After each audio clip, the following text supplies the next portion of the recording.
All right, what's going on, everyone? Welcome back to the channel. This video, we're going to run over the Tuesday, July 20th MLB games. We got 14 of them, including one postponement. Toronto, Boston postponed yesterday. Gotta admit, I was a little sad about that one, having the Jays going to 2 games against Boston, 7 innings. Not looking excited for how that's going to go, but otherwise, we got 14 games I want to go through. Big news, Chris Sale on his way back, pitched his second rehab start, and he looked good, so Boston's going to be crushing once he comes back, so I'm sure Boston fans are excited for that. We had the Cubs have an epic walk-off last night, somehow keeping their season alive, I guess, at this point. And we have, what other? Houston rolling, other teams falling apart, other teams rolling. Let's just jump into it. Go down there, like, subscribe, join the community if you like talking baseball all season long. We do these every day, every morning. Kicking things off with the afternoon game.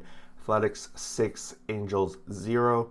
And this is not a good look for the Angels coming out of the All-Star break, not really being able to stay above 500. They lose into really what's the wild card spot that they're chasing. They're now lost back-to-back games, and Oakland got 6-0. Kept the Angels off the board for pretty much the second straight game, really keeping their bats at bay. We have Ohtani, who had 3 strikeouts, no hits, and Olsen leading the way for his team, 2 hits, 2 RBIs, hitting his 25th home run of the season. Kaplerlinen goes 6, 0 earned runs, 7 Ks in the W. Suarez 5.2, 4 earned runs, 4 Ks. And the Los Angeles need to get their dink together. They're gonna have their season's gonna be coming to an end. Royals 5, Brewers 2. So the Royals coming into this one after losing a series to the Orioles, and they popped off pretty good. After being down 2-1 early, they managed to tie it up in the 4th and add some runs in the 7th and 8th. Another matinee game, so we got to watch this one in the afternoon. O'Hearn pinch hitting for the pitcher, hits a nice 2-run bomb, which is the difference in that 7th inning and gives them the lead. The National League hosted game led to that kind of situation. Solar his 8th, O'Hearn his 7th of the season. Mike Minor goes 6, 1 earned run and 5 Ks. He's now 7-8 on the season, 5.45 ERA. Brett Anderson goes 5, 2 earned runs and 3 Ks. Luckily for the Brewers, they have a little bit of a cushion lead in this division, so they're not going to hold that 2-1 too closely. Nationals 6, Marlins 3. And Nationals are fighting for their life right now. 4 games below 500, working their way, trying to catch up to the other teams that most of them were in action again yesterday too. We have the Braves who won and the Mets who lost, so that technically they're making up some ground on the division lead, and they needed it. They were up 2-0 before they gave up a 3 spot in the top of the 6th to get the lead taken away from them, but they answered immediately back with 3 of their own and added some insurance in the 8th to get her done. Adam Duvall hits his 21st of the season, a 3-run bomb, which is all the runs that the Marlins could really muster. And Josh Bell, his 14th of the season for the Nationals. Espino goes 5, 0 earned runs, 3 Ks. He's filled in pretty nicely for the starting pitching rotation here, and they gotta give him a lot of credit for holding it down for his team. Brad Hand comes in 20th save of the season, and Rogers goes 5, 2 earned runs and 3 Ks in the no decision before the bullpen comes in that 6th inning and gives up the lead that they had just gotten. Yankees 6, Phillies 4, and this one was back and forth, and Chapman came in and got the save. Well, it was close. He did give up an earned run and made his team only up by 2 in the late innings. The Yankees had piled on a few runs late in this game thanks to taking advantage of the bullpen. They also got to Nola pretty early in this one. Gardner hitting his 4th home run of the season off of Nola, and Gary Sanchez his 17th coming in the 6th inning, back-to-back innings where they're kind of getting to Nola for home runs. Stanton then goes in the 7th, gets his 16th, and then Florial 1 in the 8th. So home run ball is definitely live and well with the Yankees. On the other side, Phillies, Hoskins hits his 21st, and McCutchen hits his 17th off Chapman in that 9th, but it's a little bit too late, doesn't matter, and the Yankees win this one. Herman goes 4, 2 earned runs and 5 Ks, and Nola goes 5.14 earned runs and 5 Ks. Moving along, big game here for the Reds and Mets. Reds take this one 4-3 and answer back after The night before was even an intense game. The Reds having a lot of issues with their bullpen as of late, and this is another game where it possibly almost unraveled for them. Luckily, they held it together. They were up 3-1 going into the seventh, and the Mets added one, but luckily the Reds answered right back in that bottom of the seventh, put one up of their own before giving one up in the eighth. Pete Alonso hits his 19th of the season off Wade Miley. India hits his 8th. Votto his 12th. And Aquino his 6th for the Reds. So it was the long ball that got it done for the Reds. Wade Miley goes 6.1, 1 earned run, and 8 Ks in the win. Good morning, Obtuse Juice. Nice to see you, buddy. Nice to see you. We're moving along here. Rays 9, Orioles 3. So the Orioles, their win streak has come to an end. A nice 3-game win streak. And what better team than Tampa Bay Rays, right? Rays got a 2-0 early, and the Orioles did manage to put one up, try to bring it close, but Rays answered in the third and fourth pretty quickly there. Looks like it was John Means' first game back in the lineup for at least a little while here. He went 5 earned runs and 2 Ks, so they're going to have to ease him back into it. McClanahan goes 5, 1 earned run, 7 Ks in the win, and McClanahan's been a pretty good solid part of the rotation ever since Glasnow comes down. He's been pulling his weight, and they've got to be pretty excited. And I'm sure most Orioles fans are going to be excited that Means is back. He'll get back to form. It's going to take a little bit probably, but some good things going for the Orioles, going in the right direction. Tigers 4, Rangers 1. Tigers are just rolling. Destroyed the Rangers. I think that's maybe 4 games in a row now that they've beat the Rangers. Or at least they're just rolling. Kind of losing track of that. And it's top to bottom. They got to be pretty excited with how this team's going for the future. They're now only 6 games below 500. The Tigers are. So believe it or not, they could very well hit 500 at this rate. Grossman, 14th home run of the season, has to hit his 14th as well. Skubal, 6 innings pitched, 1 earned run, 4 Ks, and Skubal has been pretty consistent as of late with putting in good innings, and Dane Dunning goes 4.2, 3 earned runs and 2 strikeouts, giving up a couple of home runs. Always have to say Dane Dunning and not just Dunning for the full name for some reason. Braves 2, Padres 1, and the Padres, there's a lot of talk going around that they're going to be tacking the luxury tax and adding someone. Rumors are that it might be Scherzer going there, other starting pitcher, big name, maybe someone like that. But they need to get it done, because I don't know if they'll want to spend going in the luxury tax just to be a wild card team. And at this rate, losing a tight game here with Darvish on the mound, it's not a good look for them. Freddie Freeman hits his 22nd of the home run. He leads his team to victory in this one, 2 hits and that 1 RBI. Darvish goes 5.2, 2 earned runs and 3 Ks. Doesn't get the run support, so he's going to get charged with the loss. And Toussaint goes 6.2, 1 earned run, 5 Ks. We haven't seen Toussaint too much this year, but he was pretty much a big part of the rotation last year. I don't know the story there with that, whether he was just working in AAA and got called up. Have to go look deeper into that, but it's a big win for the Braves. They're now 1 game below 500, and with the Mets losing, they're catching up slowly but surely. Astros 9, Indians 3. Astros just pumped the Indians in this one. They're up 9-0. Pretty quick in this game. Altuve leading the way, 2 hits, 2 RBIs, and both those hits being home runs. And Brantley right below him, 3 hit, 2 RBI nights. And we have Alvarez as well, Gurriel. Altuve up to 22 homers off those 2, and Tucker 16. And Garcia goes 6, 0 earned runs, 8 Ks. He's now 7-5 on the season, 2.86 ERA. McKenzie, 4 innings pitched, 5 earned runs, 3 strikeouts, and it's fallen short for the Indians again. And they're slowly but surely falling, 47-45 now on the season, and we got them coming close to 500, whereas the Tigers are coming the other direction, close to 500. At this rate, we could see the Tigers move into second in this division. Definitely when the White Sox continue to beat down the other teams, 9-5. White Sox really just handling the Twins as of late, and pretty much all season long. I think the Twins have won 2 out of 13 games against them, something in that ballpark.